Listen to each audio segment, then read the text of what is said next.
여러분은 평소 침착한 사람이 극도로 화를 내는 것을 본 적이 있나요? 무슨 일입니까? 나는 어렸을 때 친구 집에서 오싹했다. 그의 아버지는 가장 냉정하고 착한 사람이었다. 그날 제 친구의 엄마는 길 건너편에 있는 이웃과 제가 더 오래 기억할 수 있는 것에 대해 이야기를 나누고 있었습니다. 이웃은 일반적인 예절을 전혀 존중하지 않는 사람들 중 한 명이었다. 음악 소리 지르고 다른 사람들 집 앞에 그의 더러운 배를 주차시키고 잔디밭에 주차한 차들. 이웃이 엄마에게 소리를 지르기 시작했고 우리는 무슨 일이 일어나고 있는지 보려고 모두 걸터 앉아 있었다. 우리가 밖으로 나오자마자 그 남자는 내 친구 엄마를 나쁜 놈이라고 불렀어.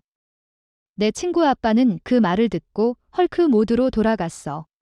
그는 비명을 지르며 거리를 가로질러 달려갔고 그 녀석은 그냥 개자식을 장식했고 경고와 협박을 외치며 그의 위에 웅크리고 있었다. 아내가 진정시키는데 시간이 좀 걸렸어요. 그들 중 누구도 그가 어떤 것에 그런 식으로 반응하는 것을 본 적이 없는 것 같아요. 어쩌면 아버지 자신까지도요. 그의 얼굴을 주먹으로 때린 후의 경고와 위협. 이것이 바로 악당들이 그들의 사악한 계획을 설명해야 하는 정확한 방법이다. 마지막으로 할 말이 있나요, 본드 씨? 왜 그러지 않지? 총소리 농담이에요. 더 비슷합니다. 총성 본드 씨, 마지막으로 하실 말씀 있으세요? 시체가 응하지 않고 최후 통첩의 권리를 상실하다. 댓글에 사연을 적어주세요. 저는 정말 좋은 친구가 된 요리사와 라인 요리사로 일했습니다. 냉정하고 느긋하고 요리하기 정말 재미있어. 그는 내가 요리에 대해 알고 있는 대부분의 것을 가르쳐 주었고 나는 그에게 나의 성공에 대해 많은 빚을 졌다. 어느 날까지 그가 화내는 것을 본 적이 없었습니다. 바쁜 밤에 우리는 쾅쾅 소리를 냈습니다. 그리고 한 종업원이 정말로 그를 짜증나게 하는 말을 했습니다.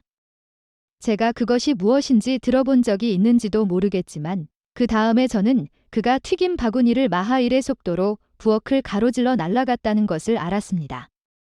접시 아이를 거의 놓치고 전구를 산산조각 냈습니다.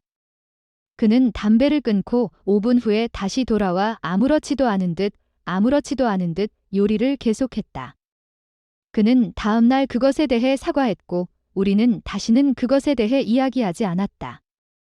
요식업은 스트레스가 많은 곳이다. 매일매일의 비디오를 꼭 구독하세요. 내가 10대 후반이었을 때 나는 경제적으로 무책임했고 엄마 집에서 나가기 위해 조부모님으로부터 돈을 빌렸다. 우리는 어떻게 분할 상환할지 계획을 세웠는데 저는 단지 2번 결제를 놓쳤을 뿐인데 그 결제는 각각 제가 할아버지께 전화를 걸어 괜찮으시냐고 물었습니다. 그는 항상 그것에 대해 냉정했다. 어느 날 그에게서 전화를 받았는데 그는 리비드였다. 전화로 나에게 소리를 지르자 할머니가 뒤에서 우는 소리가 들렸다. 그는 내가 평생 들어본 사람 중 가장 화가 났고 나는 무서웠다. 그는 내가 왜 그달에 돈을 지불하지 않았는지 알고 싶어 했지만 나는 내가 지불했다고 확신했다. 제가 실수로 잘못된 계좌에서 자동 결제가 인출되도록 설정해 놓았는데 자동 결제가 되지 않았습니다. 그것은 나의 솔직한 실수였고 나는 그것을 그에게 설명했다. 내가 즉시 돈을 송금했고 그는 즉시 진정했다. 저는 나중에 그가 담배를 끊은 후 알코올 중독자가 되었다는 것을 알았고 그는 주위에 아무도 없을 때 정기적으로 제 할머니에게 그렇게 말하곤 했습니다. 무섭고 슬픈 상황으로 들리네요. 정말 슬펐어요. 나는 항상 할아버지를 사랑했고 할아버지가 돌아가시는 날까지 할아버지를 계속 사랑했다. 하지만 그 모든 상황은 나를 정말 흔들었다.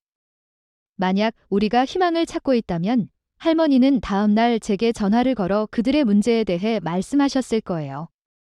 그것은 내가 그녀에게 훨씬 더 가까이 다가갈 수 있게 해주었고 내가 진정으로 생각해 본 적이 없는 것을 시야에 넣었습니다. 조부모님들은 결점과 꿈을 가진 사람들이며 인간관계는 표면적인 면에서 항상 그렇게 보이지는 않는다. 더 많은 것을 보고 싶다면 비디오를 꼭 마음에 들어 하세요.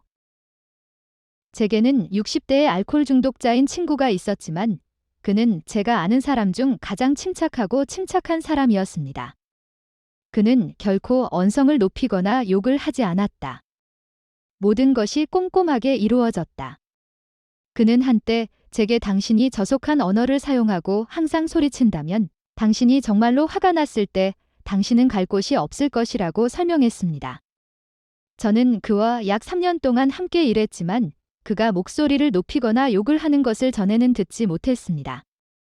그가 봉급을 삭감당하기 일주일 전 매니저는 금요일까지 그것을 해결하겠다고 약속했다. 금요일이 다가왔지만 그것은 정리되지 않았다. 그래서 내 친구가 열린 사무실에 있는 매니저에게 다가가서 큰 소리로 내 돈 어딨어? 당신은 이 일이 해결될 것이라고 약속했습니다. 사무실 전체가 조용해졌고 지배인의 얼굴에는 공포의 표정이 맴돌았다. 그 돈은 오늘 안으로 그의 계좌에 들어 있었다. 그건 그가 그의 똥을 잃어버린 거였어. 그는 한때 저에게 당신이 저속한 언어를 사용하고 항상 소리친다면 당신이 정말로 화가 났을 때 당신은 갈 곳이 없을 것이라고 설명했습니다. 이걸 포스터로 만들어서 내 컴퓨터 위에 걸어 놓을 거야. 절대 잊지 않을 거야. 솔직히 정말 좋은 인생 조언입니다. 난 이걸 개인적인 개선을 위해 사용할 거야. 나는 매니저들이 급여 실수를 바로잡기 위해 모든 것을 포기하지 않는 것을 싫어한다.